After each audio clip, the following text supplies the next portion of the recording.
Welcome, everybody of all shapes, size, and gender, back to my channel and my library. It's the best library ever. It's so huge and big and has so many books in it. Wow. One day, I'm gonna have a library to be proud of. But until that day, I hope you're excited for today. Because, fun fact about me, I am a big fan of dystopian fiction. And I'm not the biggest fan of young adult fiction. In my opinion, The Hunger Games is only classified as young adult because the author's a woman. I don't mean to get too political into the first few minutes of a video, but like, man, there are so many things written by men that are not considered young adult fiction, but for some reason, whenever a woman does it, it just seems like everybody's rushing to call it young adult.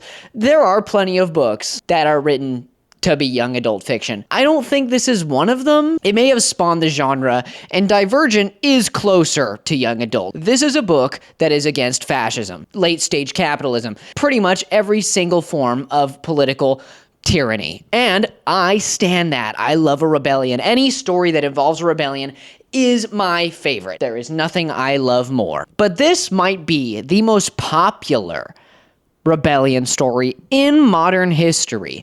It's a modern classic. It's a modern story, but it will last probably forever, and I'm reading it for the first time ever as a young adult. But I've watched the movies, and sadly, for purity of this story, I've read the first book, but I don't remember it hardly at all, okay? I also don't own the original books, but a very good friend of mine is loaning me their first edition copies to read the first three, and then I'm gonna read the newest two that have come out in the last, I think, like 4 or 5 years, and I'm gonna read those as well, all within the span of hopefully a week. I mean, I know I can do it. Am I gonna do it though? Yes, I'm gonna read all 5 of the entire series in 1 week. Oh yeah! For the first time in my life. These are really cool. I'm pretty sure these are first edition without the sleeve copies. Very fun. It's like I'm gonna be diving into the past. That's cringy, I'm sorry. Basically, I just want to experience these books because they're important to a lot of people, literary classics at this point. I know they've come out in this millennia. That doesn't mean something can't be a classic. Like, if you know something's gonna be a classic, it's a classic, right? So yeah, we're gonna read the first book, maybe even finish it today because these books are really easy to read, like extremely easy to read. That being said, I should be able to get through these first 3 books within 3 to 4 days. Silk Song or something like that, and then I'm gonna read Hey Mitches. So yeah, I have watched the movies. I am therefore spoiled on these books, just like everybody else watching these videos, so this is not gonna be spoiler free. If you wanna go read the books, be my guest, but this is not gonna be spoiler free, okay? I am going to read these books, I'm gonna compare them 1-to-1 with the movies, so spoiler for the movies too. Go watch them, they've been out for so long at this point, so have these books, go! All right, if you're gonna be a baby about, there are gonna be literal spoilers in this. I'm not gonna hold anything back like I do in all of the other 6 videos I've made for this channel already. I'm gonna go in depth on my opinion about what's going on. Spoilers, beware, okay? You can watch up to the books you've read, do whatever you want, but I'm not gonna be holding anything back, okay? Before we go into reading them, let me share my opinion about the movies. The first one, very gritty, very low budget, very good though, okay? I mean low budget compared to the other ones, but like that was a good movie. I love the second movie. The second movie is so good. It mixes the brutality with the fact that it's on camera, so it looks sleeker and cleaner. It just makes more sense that the Capitol, with all of its money, would make everything look good, even though it's just them killing people, right? The second movie is my favorite. The third one, jumbled, bad, but apparently that's because the third book was made hastily. Miss Collins, thank you for writing these books, and I hope I enjoy them. I think I am going to enjoy them quite a bit. I love the story of fighting against your government. Okay, it's just that simple. And I know damn well that Snow gets like humanized in his book. I think I'm still going to hate him. That's just me though. Okay, so without further ado, let's read them.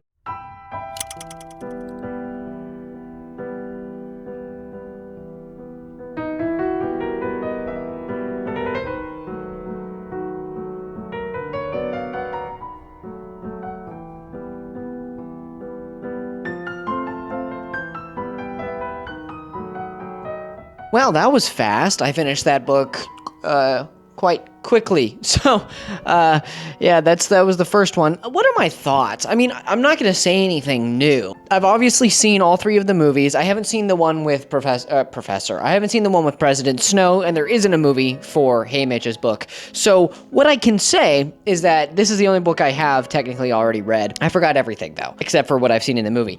And, wow, that book's really good. Like, are you kidding me? That book is extremely good. It's easy to follow. It's not watered down. It's probably for younger people, but you wouldn't guess if nobody told you, right? It seems like, yes, it's from the point of view of a child, but that's because this is done to children for the simple fact that it is done to children. The Hunger Games is a system created for simple oppression, right? The idea that during a rebellion, the capital took hold of the world. And then there was an uprising because the capital was too strong and overbearing, and then they only doubled down when they defeated the uprising, the rebels. What I can say, that maybe not a lot of people say about this, is that one of my favorite characters in this book is Peeta's father, the baker's dad, because every single one of his scenes, of which there are like 3, are extremely moving and heartfelt. A man who simply lives in this world of terror and destruction, but he makes do and he cares, but he can't do too much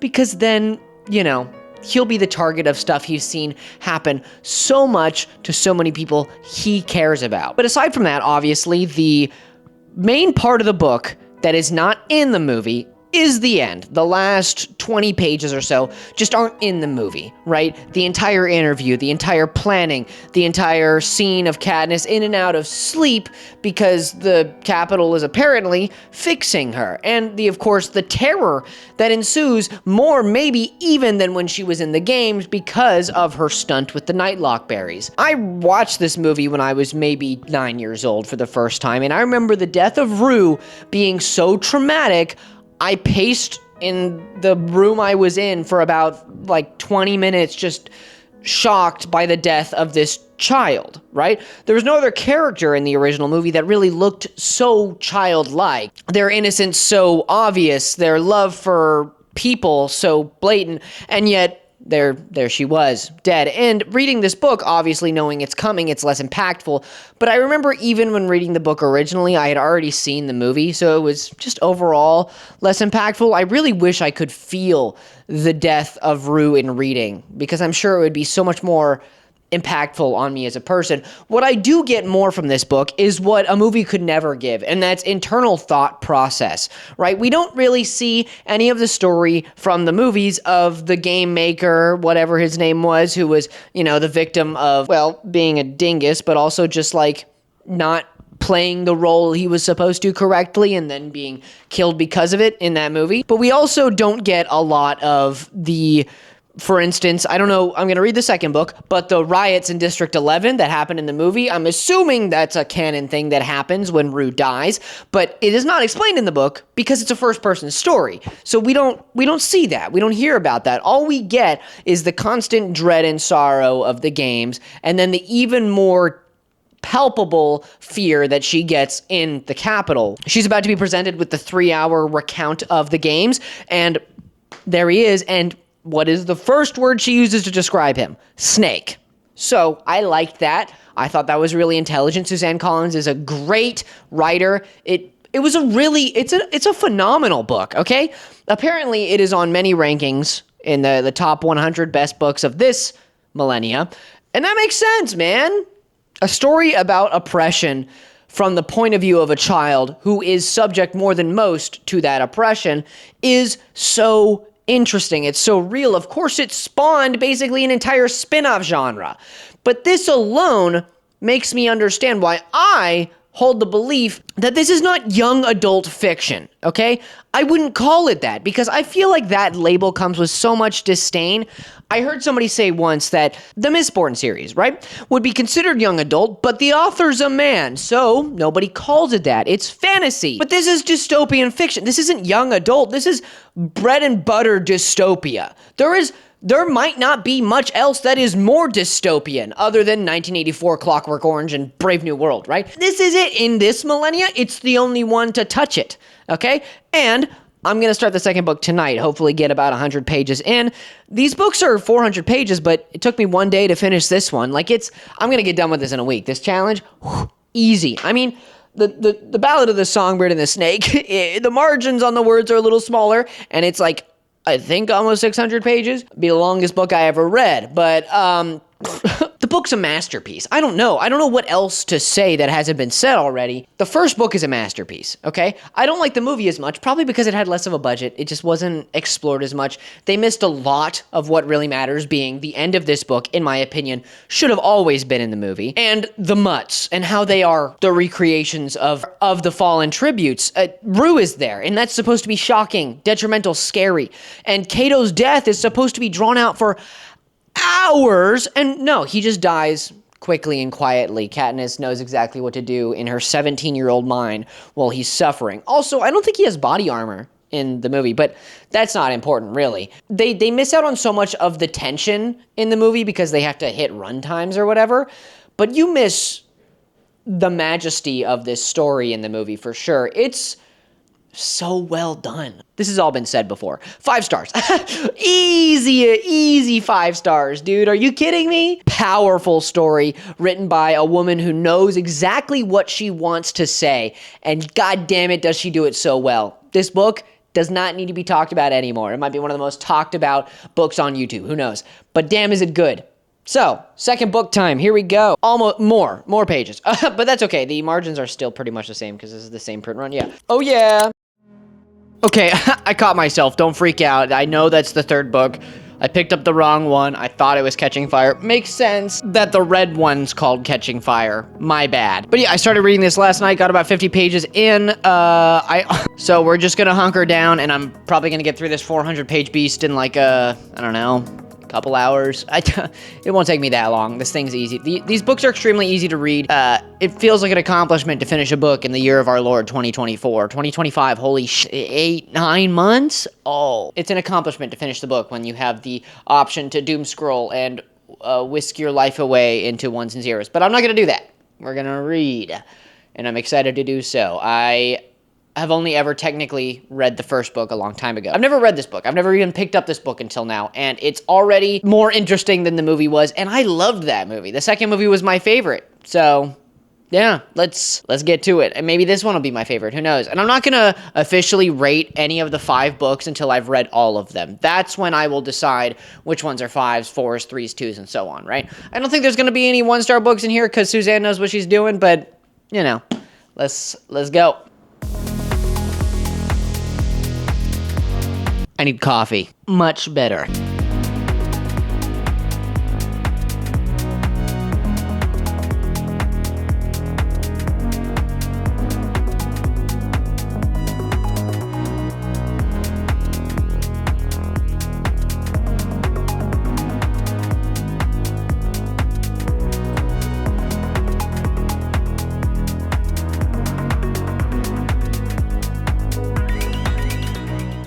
Oh boy, do I have thoughts about Catching Fire. Read it in less than 24 hours. Oh yeah! I'm getting good at this whole thing, man, of reading again. I feel powerful. You know, 400 pages, even if the ratios are easy to read, is still 400 pages. So, you know, that's something. But boy, do I have thoughts. Maybe not new ones. Remember, I'm reading these books from the point of view as somebody who watched the movies and then is now reading the books for the first time. That was my first time reading this one. It was pretty good. I would say that the first one obviously had less practice in the writing, but had better representation of the ideas. This book tells a more intricate story, but one that you need the first book for, obviously. The betrayal, the tyranny, capital punishment from the capital and otherwise. My first criticism is the love triangle. Obviously, this book is far more in the realm of teenage, young adult dystopian fiction, right? Main focus of the story is basically on how does Katniss feel about Gale now? How does she feel about Peeta? How does she feel about Gale now? How does she feel about Peeta? All I can say is that I technically very much hate what they did in the movie. They redacted a scene from the book that would be so easy to incorporate, which is the day before the interviews where her and Peeta spend the entire time that day with each other. her laying in his lap, them having a picnic. And that has been revoked from the movie. Why? I don't know. Because they want there to be more of a push and pull in the movies of, oh, who is she gonna pick when it's so obviously supposed to be Peeta? I mean, in my opinion, it has to be, right? Obviously, I've seen the movies and I know that Gale is the reason that Prim dies in the third book, and therefore, then how can she be with him? But, like, that's just too much for me. I think that Gale's existence is kind of like a misnomer for me.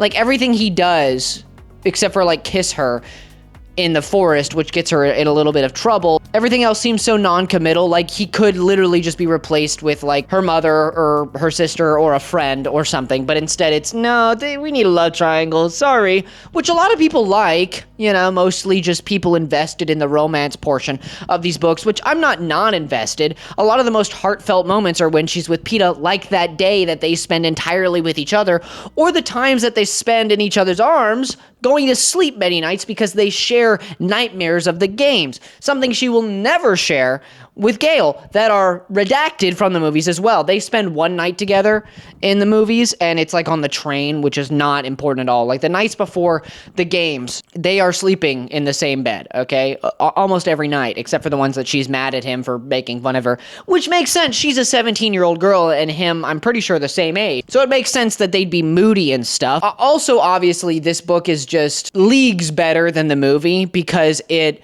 explores things that you kind of have to infer in the movie. Obviously, the characters in this book are more fleshed out in movies. That's just how it works, right? The reason in a show, for instance, you feel so much more attached to characters than you do in a movie because you spent days, if not years, with them, right? Like One Piece, people love One Piece because they've spent their whole life with it. Stockholm Syndrome, people. I mean, the story's good, but you get what I'm trying to say. These books are obviously written for people younger than me, but what I can say is that I do really enjoy them. They are written very well. The story is enticing, and I can only imagine reading it for the first time in 2009 when it released, right? When there's no movies yet, you're merely inferring what's going on. Imagine that, dude. The twist of this book's pretty insane. The fact that there's been a rebellion the whole time, Haymitch has been part of it. The only two people not in the loop, pretty much, are Peeta and Katniss. Like, that's it, right? That simple fact is so interesting. And I just imagine, you know, the moment where Joanna is taking the tracker out of her arm, but you, when you're reading this, you gotta be thinking, oh no, what is she doing? She's not killing her outright. That would be so easy. What's going on? I can only imagine, man. And obviously, I mean, look at me. My favorite character is Fennec. Are you kidding me? I love a good himbo. Not just a himbo. I love a good himbo, okay? And honestly, the character's just written really well. He comes off as an idiot, but really he's part of the rebellion. And I don't know. Look at me. Obviously, my favorite character is going to be Fennec. And I know what happens to him in the third book and fourth movie, but I don't really care. And what a great character. So sweet. Deserves better. But now we're going to start the third book. And then after that, we're going to start, obviously, The Ballad of the Songbird and the Snake, which I haven't seen that movie, so I'm going to be going in dark. This book, don't know what I'd rate it yet. I don't know, is it better than the first one? I don't even know if I still like the second movie better than the first one. I mean, I watched it. The first movie's I watched it, I think it was yesterday after I finished the book. I watched it and I was like, this is just not that good. Like, the movie's just not that good. It's so jumbled and disorienting, and they don't spend time doing anything, you know? They're just rushing through it, you know? And I get it, it's a 2-hour movie, but come on, man. This book, you could make it a 3-hour movie and just make it better. I don't know. Same thing with this, though. The movie for this could have so many more things tacked into it that would only add and not take away. Like, the character of Madge just isn't around, right? Or Katniss is like one and only girlfriend, you know? Like, where is she, bro? But I get it, right? Like, also, Peeta doesn't have a robotic leg in the movies. He doesn't even almost die in the first movie, which is so stupid, dude. Why isn't that part of the story? Why isn't he bleeding out, you know? I don't know, but I'm gonna get to the third book now, and yeah. So, I have successfully started the third book. Either I didn't watch the third movie, aka Mockingjay Part 1 enough, or they did not keep a lot of what's in this book. For instance, obviously, there's just so much more to character interaction and what they were thinking than what they showed in the movie, specifically focusing on just how miserable District 13 is. Yeah, sure, it's fine, but it's basically a communist society, and as we know from the world, communism doesn't work because people aren't robots. okay? I'm not gonna get into my, social and political views right now, but all I can say is that I really do enjoy the similarities from this book and, more adult dystopian things, like how everybody follows a set of strict rules, they follow a very strict schedule, and if you step out of line, well, you're effed. And Katniss, even though she's supposed to be the hero of this whole rebellion, if she steps out of line in one little way, then all of her friends that were victor tributes in the book before will be killed, and so will she. So, with that all being said, I think that there is so much more to this book than just the classic love triangle and the games, okay? Obviously, because they can't do that anymore. The Capitol is insufficient in performing that duty anymore because there's a widespread rebellion. And I really enjoy getting to know Katniss better because I feel like even though we've spent 2 books with her, we haven't really learned much about her other than she's struggled all her life and that she's a kid and that she hunts, right? In this book so far, we've learned more about her in 50 pages than in the whole second book. Obviously, she sucks at communicating, but even in this book, specifically with the things she wants from District 13 in return for her being their Mockingjay, is that she really cares about the people aren't completely to blame. For instance, she finds her 3 caretakers, I guess, or beautifiers who make her prettier for the game. She finds them strung up in the basements of District 13, basically beat and malnourished, and she wants to help them, even though they were pampering her for the games, to be slaughtered, basically. When in reality, she's right. To be punished for wanting to eat in that way is ridiculous, and her wanting to save them, even though some, including Gale, want to see them as the villains, it's not that simple. Just because you were born in the Capitol and fed the wrong information and taught the wrong things doesn't mean you're a bad person. It means maybe you're an idiot, and they are idiots. You shouldn't be, beat and strung up for being idiots, for wanting to eat, right? Obviously, they were the people in the second book who said, drink this, you can throw up and then eat more, right? Wasting food. Literally, the definition of wasting food, right? But that's just because that's what's accepted in their society. So when she sees them strung up, she thinks, well, this is what the Capitol would do. Obviously, maybe they would actually just kill these people, but it's more complicated than that, right? These people should not be treated this way, especially in a free society, right? If District 13 is going to take charge after all of everything, right, because they're the leading stronghold for everybody, then obviously that's not a good sign. Obviously, I've seen the movies. I know the end. I know what happens, but this is all just more than the movies ever gave us, basically, in the first 50 pages of District 13's not the hero. They're just sad and done with the Capitol just like everybody else. 75 years of having to deal with this shit. They don't want to anymore. That makes sense. But they're not the heroes. They never were, unlike how in the movies they kind of make it seem like the turning of the coin happens after the rebellion. No, it's always been there. It's just shown much better in here. Obviously, if I didn't know the ending, I would still already be thinking, is this the right course of action? Is Katniss taking the right side? Was Cinna on the right side? Was Haymitch on the right side? And with that all being said, I think that this is just already a really good book. So I'm going to keep reading until the wee hours of the night and see what happens.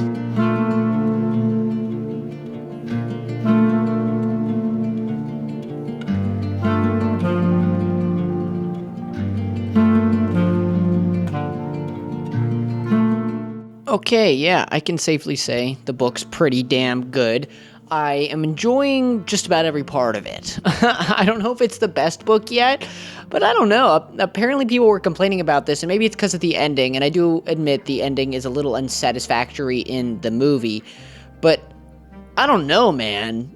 It's pretty good so far. It doesn't feel rushed. It feels like it's going well, and I'll let you know, I haven't watched any videos about people reading these books. I wanted to read them just from who I am as my point of view, instead of going, well, people don't really like this one, so I don't like it. Obviously, I'm going to be real. I think the first book is a masterpiece. It started a genre.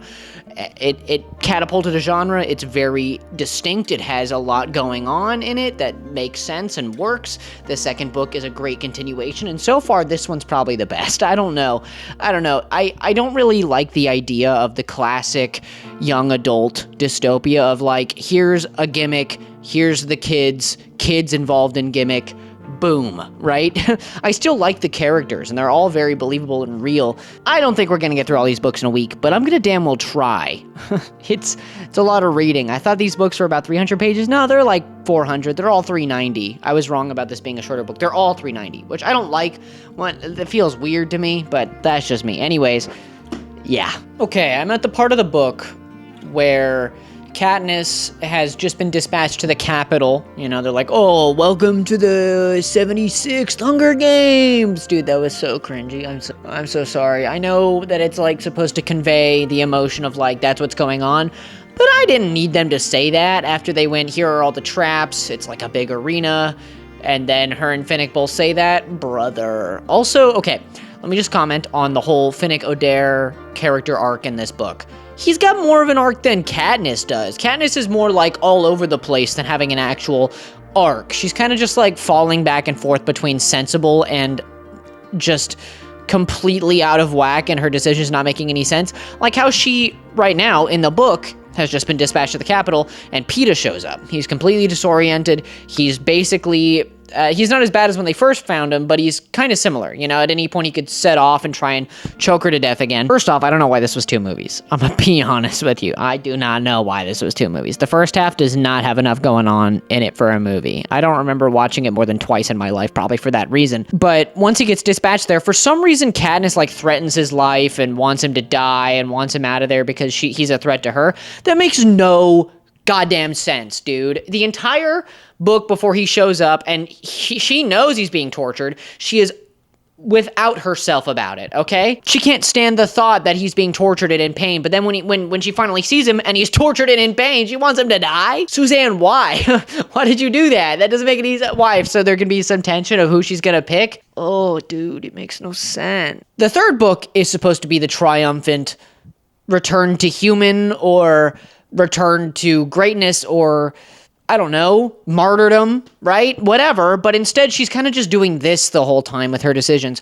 One, very, understandable, been through a lot, wants to help everybody decision. Very selfish, makes no sense. Why would she be thinking this way, right? Like, obviously, the parts I like about this book are the comments on dictatorship, fascism, communism, even. In District 13, it's basically communism, so it's kind of all over the place.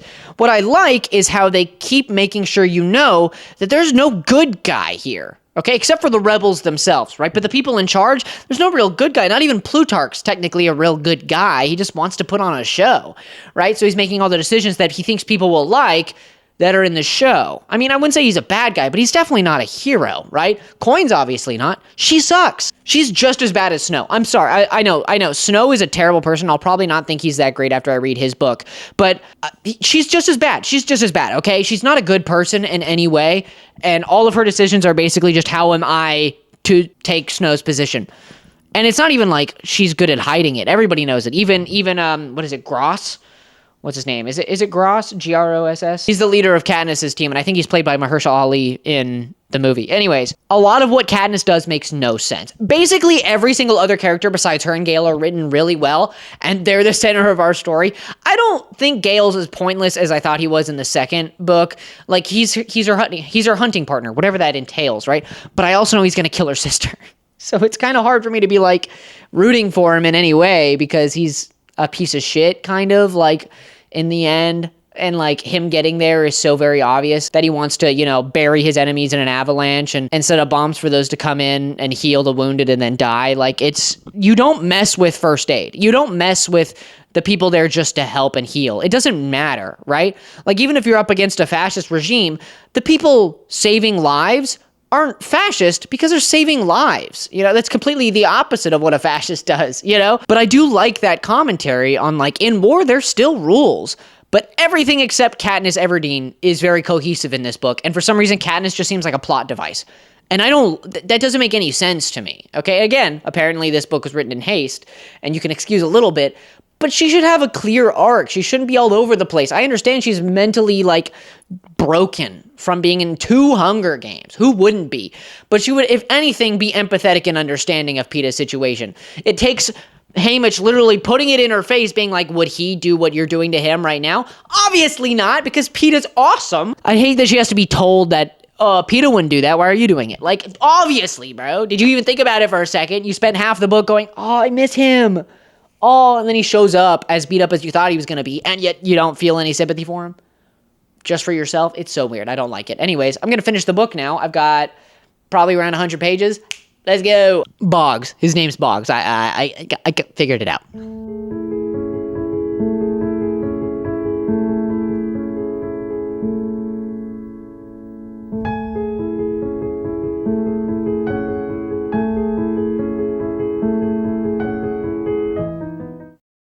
Ooh, okay, I have some exhilarating thoughts. Basically, last time we checked in, I was about halfway through the book. I'm done. I'm done with it now. Not anything too exciting. Obviously, I've seen both of the movies. What I can say is I can't believe they made the first half of this book into a movie of its own. What a waste of people's time, honestly. This could be just a 3-hour banger, you know? Who doesn't like a 3-hour banger, all right? If you're sitting down to watch a movie, you got the time, or you can come back and watch it again. You know, like, you can watch it in 2 parts. But making it a whole movie, and then people have to wait years for the next part, or a year for the next part. Oh, brother, no! There's a sequence in this book where it's when they leave Tigress's house, the ex-designer from the Capitol, right? They leave Tigress's house, and they walk down the few blocks to President Snow's house, and it's just really hard to follow. Like, the action doesn't make sense. There's the pitfall trap that they fall into, or pod that it's called, the pitfall pod or whatever, where the street opens up and they fall. And the choreography, if you want to call that, or the logistics of how they move about makes almost no sense. It makes almost no sense, right? I don't know. It's very ill-explained in my opinion. Other than that, the action in these books are very easy to understand. And the ending, I cried.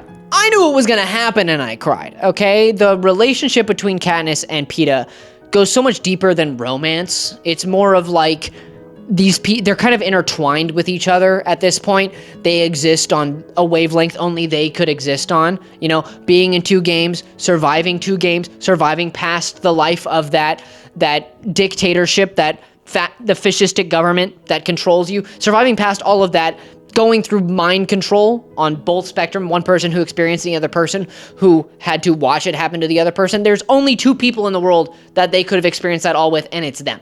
End of the book being them just literally declaring their love for each other is a little corny. I would have actually loved for the end to be Katniss's completing of her journey of just realizing that she did the right thing, okay?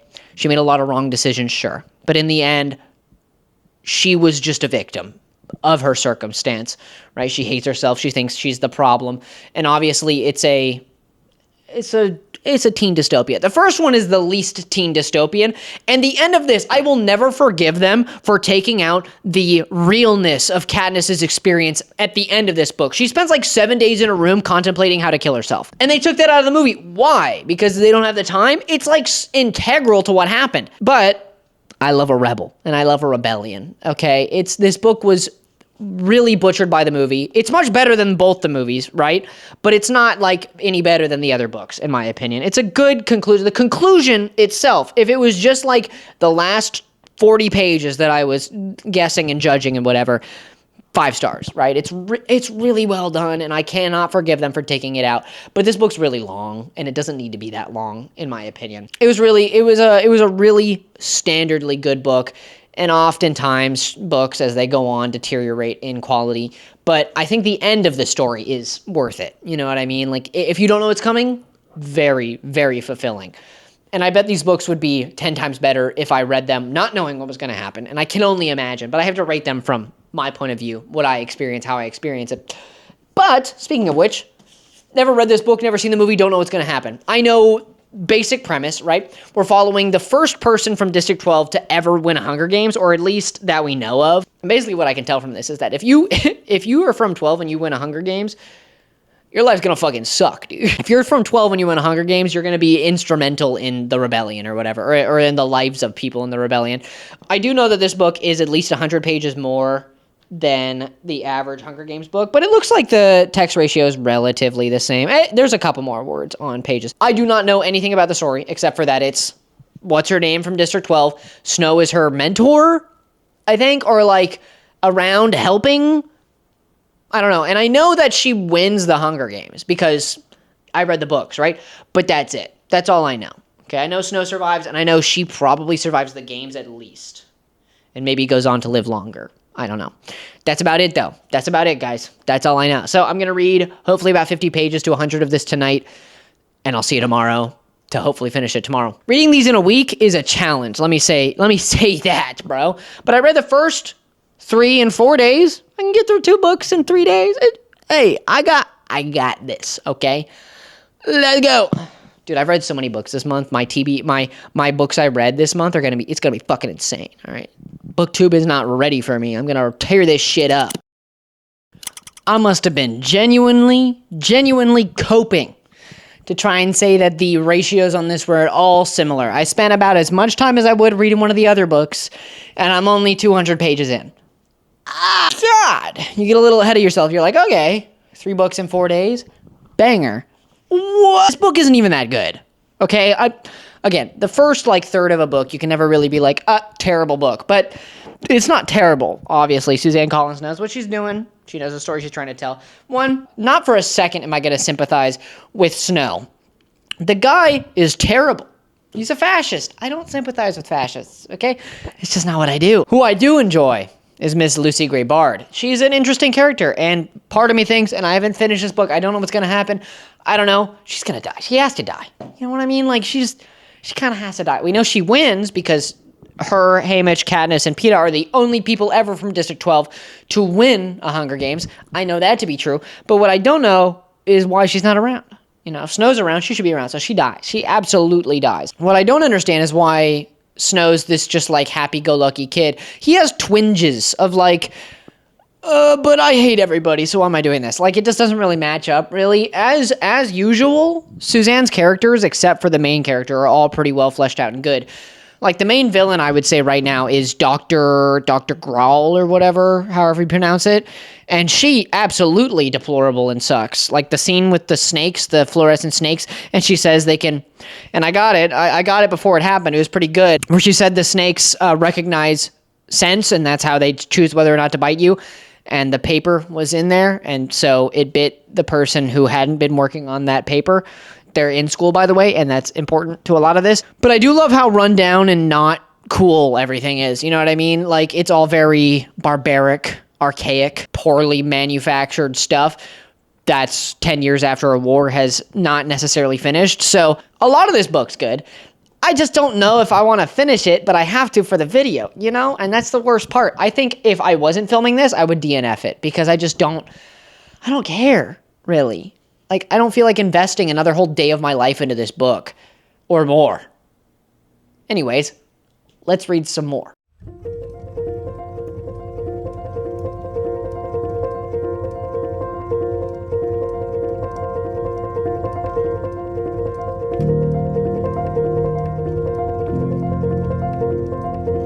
Before I go into the night reading, let me just say, if you're going to make your main character's name a 5-syllable word, I hate to sound illiterate or whatever, or a pain in the ass. Actually, no, I am all of those things. I'm illiterate. I can't read. But I do have dyslexia. So whenever they're the most commonly used word in a book that isn't the I, he, she, or am, or they, or whatever, right? If the most used word is, aside from the obvious, is Coriolanus, Coriolanus, where are you? Every 4 lines, I have to go Coriolanus in my head. Just shorten it. Make his nickname Corey or something, you know? Because I feel like half of this book is me just going Coriolanus in my head, yeah. Because I have to remember, right, his name isn't, a normal thing. Yeah! Okay, bye-bye. I made it a little past halfway into this chunker, and all I can say is I can't really get into the motion of reading this book. It's just difficult, man. There's so many proper names that I can't read without processing for a second to go, right, that's who that is. The benefit of having all those movies I had seen for the original Hunger Games trilogy is I had a face to, put towards who it was. Every time I heard the name, I was like, right, Haymitch. Duh, Cinna. Right, Flavius. Flavius is even in the movies, technically. He's not named, but he's there, right? A lot of the characters in this book just aren't explained in any way, so I can't really put a face to their name. I just can't do it. It's hard. Even Coriolanus, like I complained about last night, it's hard to resonate with that name. It's a little all over the place, but we're gonna read it. I'm gonna finish it today so that I can finish this series in a week, which is gonna be really hard. But you know what? I got this.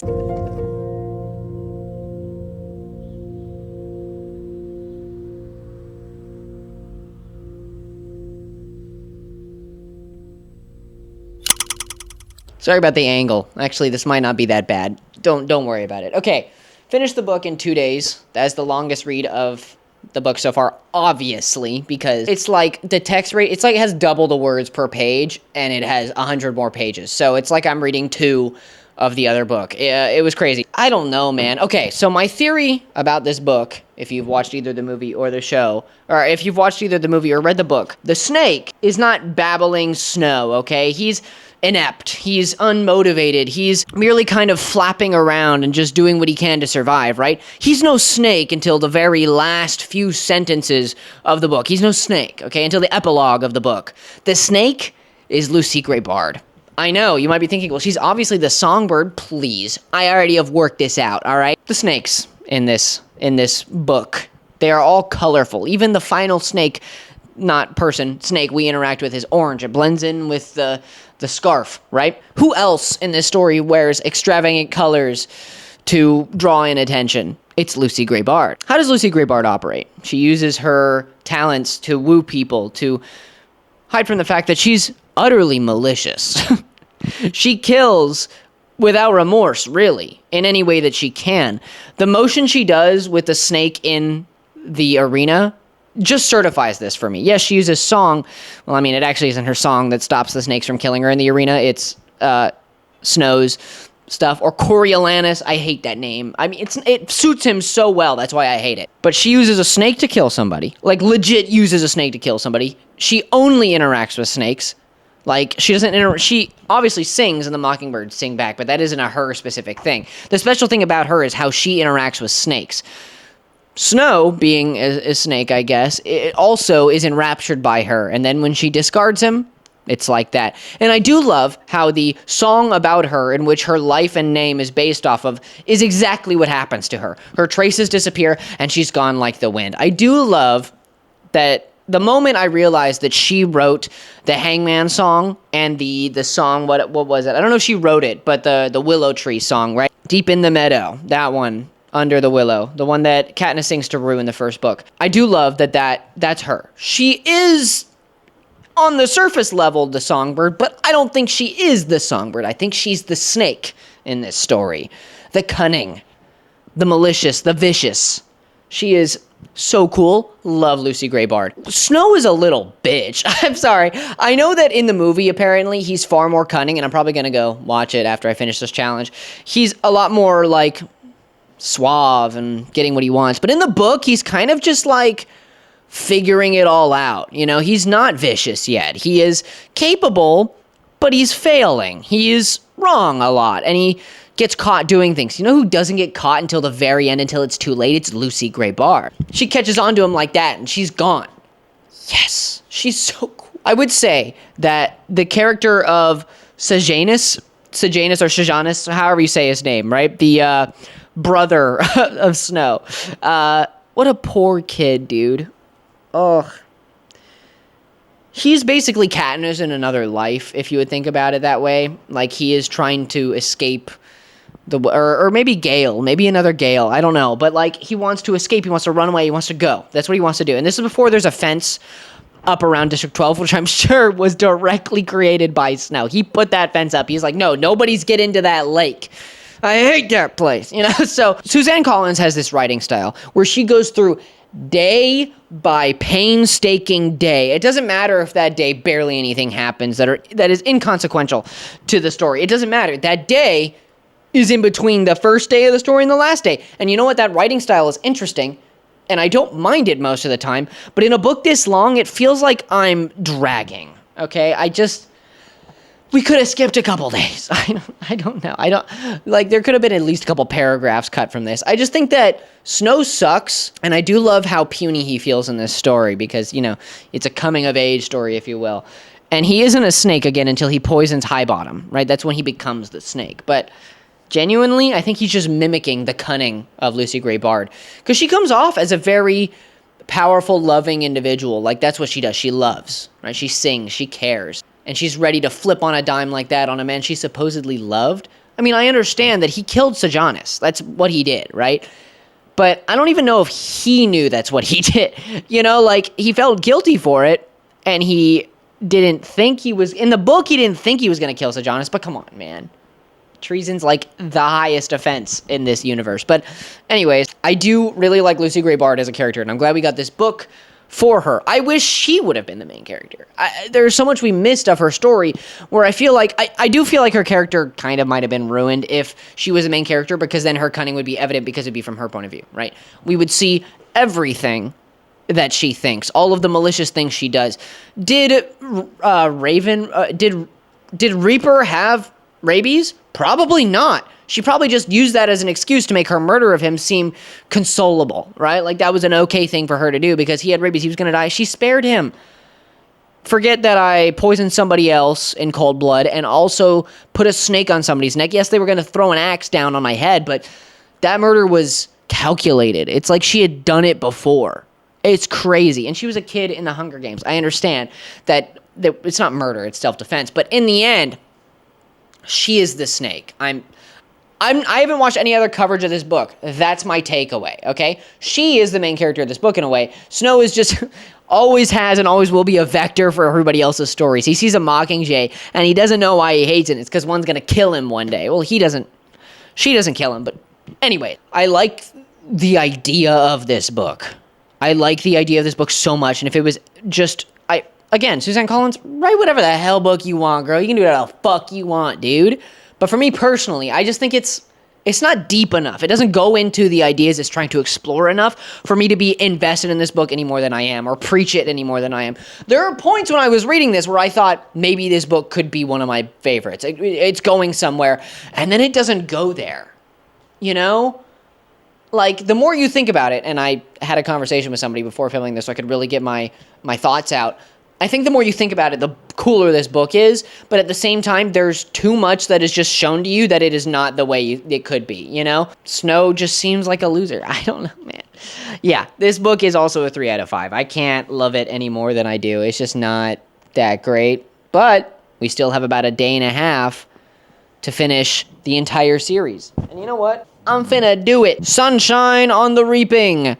Hamish Abernathy's story.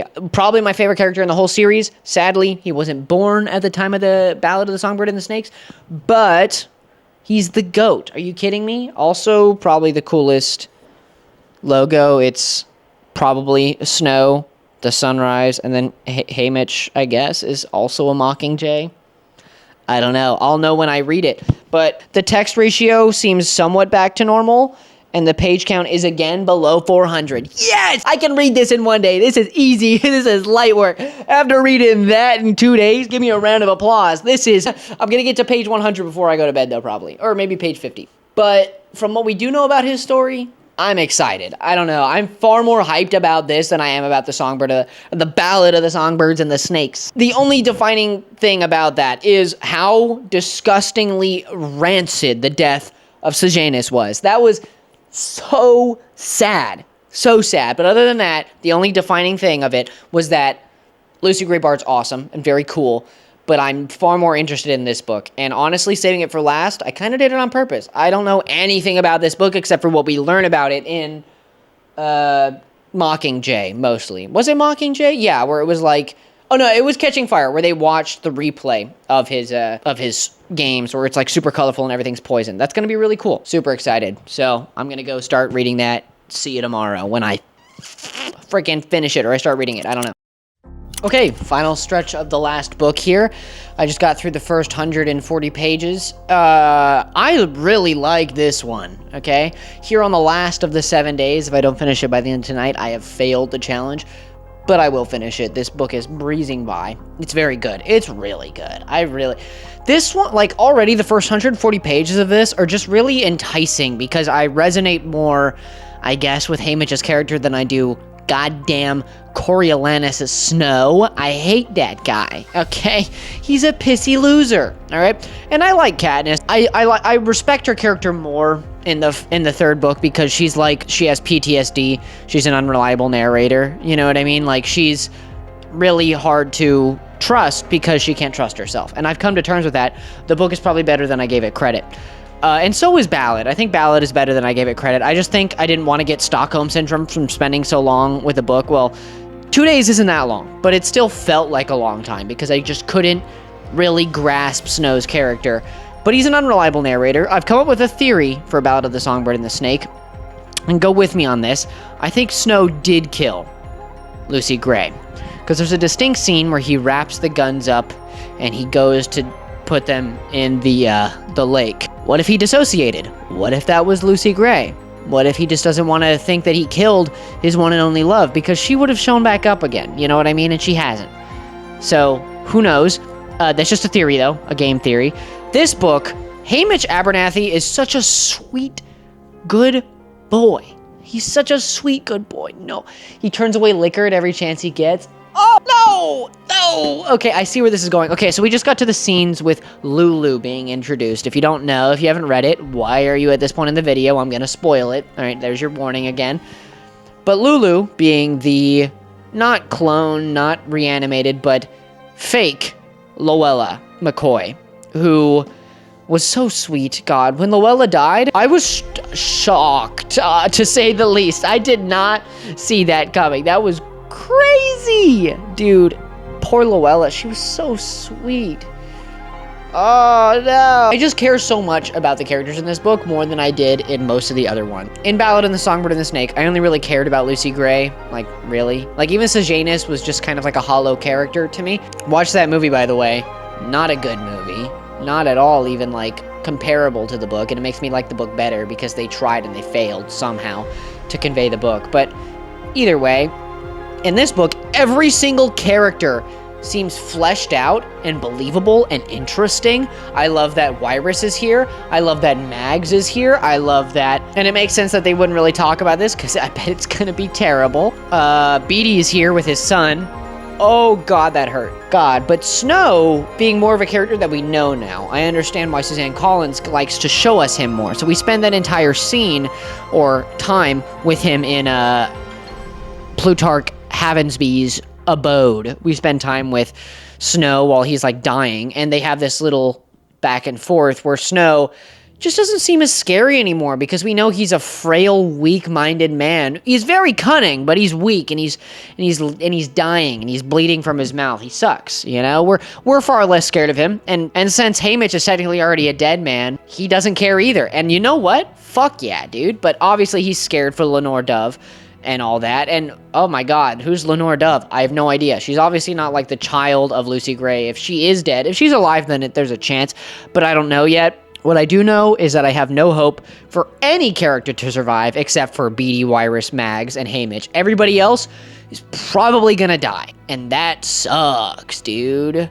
This might be, oh, I don't know. I don't know if I'm gonna cry. I don't cry a lot. I definitely didn't cry to any of the other books. Oh, actually, I cried at the end of Mockingjay because it was just so correct the way it ended. It was very, very, very moving. But Ballad and the Songbird and the Snake isn't a cry book. That's like a book. And this one, I don't know. I don't know, guys. This might be it. Ooh, yeah, I don't know.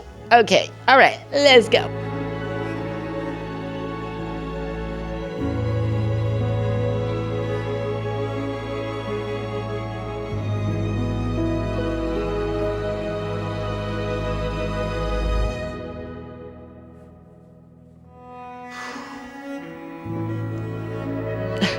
Pardon me, I don't even know if this is going to make it into the video. I didn't even talk about it because this is the newest book, so the least amount of people have read it. I'll talk about it more tomorrow when I have the energy.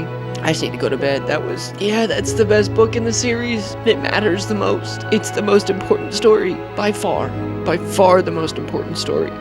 Hamish Abernathy deserved the world. Not even the world. He just deserved to be a kid and live his life. Be in love with a girl. If you don't hate Snow after that book, you hate him after this one. I'll see you tomorrow when I have the ability to speak. God, why did I do this to myself in 1 week? Oh, where do I start? I guess I should probably conclude my thoughts on this book after literally sleeping on it. This is the best one. Oh, is it even close? I don't know. This is like what the first book wishes it was, okay? And I know, spoilers, I guess. Again, don't really watch this if you haven't read this. I wouldn't recommend. But there's no happy ending in this. And there wouldn't be in a general happening of this, right? Haymitch is what Katniss could have been if things weren't as good. If she didn't do everything right, she would have ended up just like him, if not worse. She just didn't have as many people to lose. Obviously, she had Prim, she had her mother, she had Gale. By the end, she had Peeta. But that's about it, really. Haymitch was a normal boy with a normal life. A good life. As good a life as you can have in the Seam. Oh, God. I haven't cried that hard in a long, long time. And I thought I would be okay. But the ending of this book is so unbelievably out of nowhere. I saw it coming from a mile away and it still punched me right in the jaw. Okay? I thought it was going to be a gut punch. No. Right here. 2. Right here. Okay? It was brutal. Okay? It was diabolical, to say the least. All right? It just not 5 out of 5. A book can't make me cry like that, and I not give it a 5. Okay? My rating scale on books so far is a little whack because I'm a newer reader. But yeah, this one's oh God, it's so good. Like these books are loaned to me, right? But I need a copy of this. I need to own a copy of this book, okay? Like, it's just, when you close a book and you just have to, like, hug it because you need something? That's this book. I don't know. I love the deep dive into Snow's character that this book is, even though he only has, like, 2 scenes where he's even present, and it's only collectively, like, 10 to 15 pages. But if you think about it, this book is a better story about Snow than Ballad. We learn about how petty, hateful, heinous, and atrocious he is. Not just fascist, not just utilitarian, okay? Not just is he going to oppress all people as much as he can. No, if you so much as remind him of what he has lost, he will take everything from you in the most painful way he possibly can. Obviously, Lenore Dove is Covey. We don't know who her parents are, I don't think. I mean, if we do, I didn't pick up on it. And you can't have what I can't have, even though he could have. If he wasn't a piece of shit, he could have had it. But whatever, right? And obviously, Haymitch, destroyed the arena. So cool. He didn't really do it on purpose. He just threw a Hail Mary, right?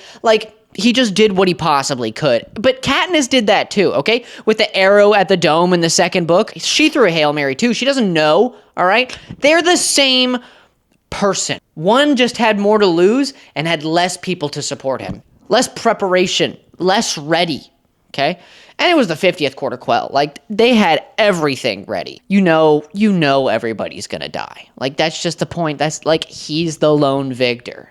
If anybody ever was, he is the lone victor. More than anybody else, Haymitch survived double the people. Not just double the people, 2 more people who died in place of these games. Luella and, starts with a W. Running away, which is the only sensible thing to do. He died running away. Whoever that kid was. Obviously, he's only in the book for a page, but still, he's mentioned a couple times. It's just now, I don't know, man. Might be one of my favorite characters in fiction. Just the wounded hero who in the end, in the epilogue, when he discussed that his liver was failing, I don't know, that one hit the hardest, right? He hatched his geese. Okay, and my final rankings of the book is I'm going to rank it like this. I'm going to put Ballad on the bottom.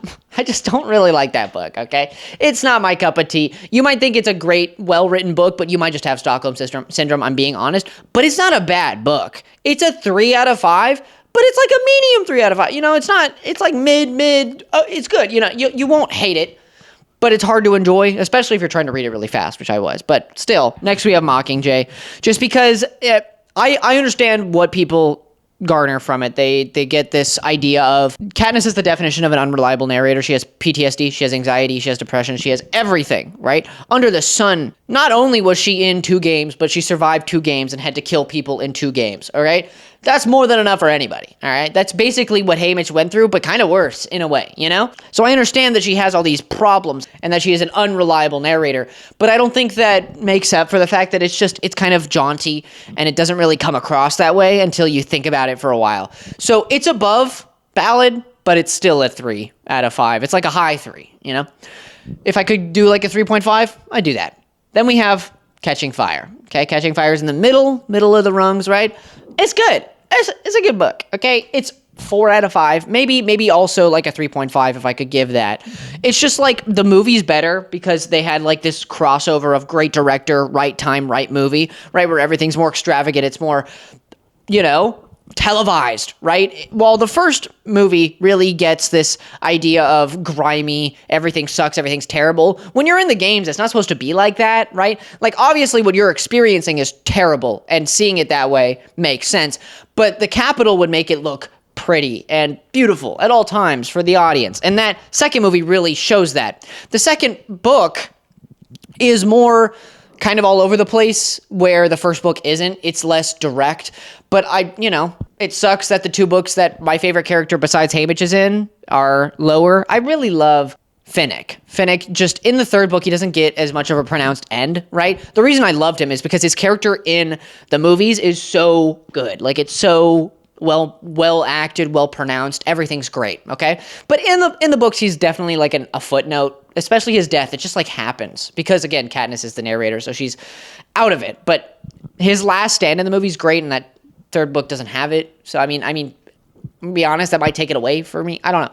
I'm not saying that the book is worse than the movie. The book is much better than the movie. All these books are better than their movies. But the second book gets that 4, maybe high 3.5. You know, 4. It's in the middle, right? And then we get to our 5 stars. We get the first book is 4th place. It's so good. Like, you just can't beat it. A genre igniter, right?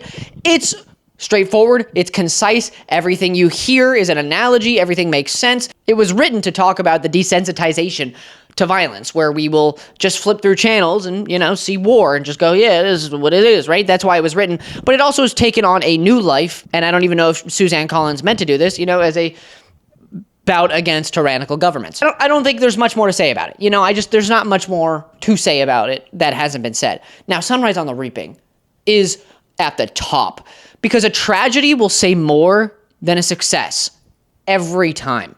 And Haymitch gets to his success in the end, okay? We all know. We've all watched the movies. We've all read the 3rd book, okay? Haymitch gets his family. He gets to live. He, in his own words, sees Lenore Dove age beside him as though she was never gone. He gets his happy ending, but he has to suffer more than anybody else for it, okay? And that's reality. That's real, okay? His story feels understandable. Him winning the games was a factor of chance. It wasn't him being trained as a secret career in the forest of his town. He was just a kid living his life, and his victory was due to his remorse, his want to be something more. It was literally just him getting lucky and then extremely unlucky. Right place, wrong time. And that is what makes the book so unbelievably good. And you don't see the twists coming. As somebody who read all the books up to it, you don't see it. You know it's going to happen, but you don't know when. And when it happens, you are taken apart, okay? And if a book, when you know exactly what's going to happen, can still dismantle you into 1,000 pieces, it's got to be great. It's unbelievably good. It's so well written because she's had her practice now, okay? Suzanne Collins has been writing books for 20 years now? She has her cake and now she knows how to eat it. You know what I mean? She's eating. She's serving. All right. That book is so good. If I could give a 6, I would. That's where I am right now. And again, it's only been hours since I finished it, but not only is her writing now catered to older people, it's much better. Okay. So the books got better written as time went on, but I still don't like Ballad of the Songbird and the Snake. It's just not my cup of tea. Okay. I understand it's probably a well-written book. It's obviously a well-written book, but I just don't like it that much. Okay. Reading them all in a week was, I lost some sleep, but it was worth it for you, for you guys. So if you like this kind of content, if you want to see more, congratulate me in the comments. Say, good job, buddy. You did great. Reading books like this for a whole week makes you really sad, you know, a bunch of dystopian, sad stories of teenage people dying, you know, really hurts. So I'm going to take a break from some dystopian crap. I'm going to read some books off camera for a while, but I'm going to come back with some videos that I'm working on. I'm going to do some, you know, some vlogs here and there, some reviews here and there. You'll see. You'll see. Make sure to subscribe if you want more of that book, sweet book content, and I'll make sure to see you in the next one. And make sure to have a good morning, evening, or afternoon, wherever you are, and read a book.